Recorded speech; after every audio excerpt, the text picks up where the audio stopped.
Эгерде сиз Бишкек шаарындагы жаңы курулуп жаткан имараттардан батир сатып ала турган болсоңуз, анда курулуш компаниялары сиз менен эки түрдүү келишим түзүшү мүмкүн. Үлүштүк катышуу келишими жана алдын ала алып сатуу келишими. Эки келишим бири-биринен эмнеси менен айырмаланат? Эгерде сиз курулуш компаниясы менен үлүштүк катышуу келишимин түзгөн болсоңуз, анда бул келишимди сөзсүз түрдө мамлекеттик мекеме кадастрдан каттоодон өткөзүүгө милдеттүүсүз.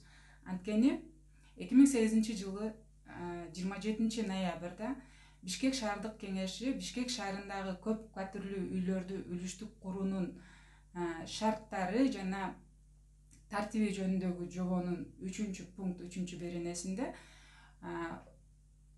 ГУ кадастрдан, мамлекеттик мекеме кадастрдан үлүштүк катышуу келишимин өткөзүү шарт деген жобону кабыл алышкан.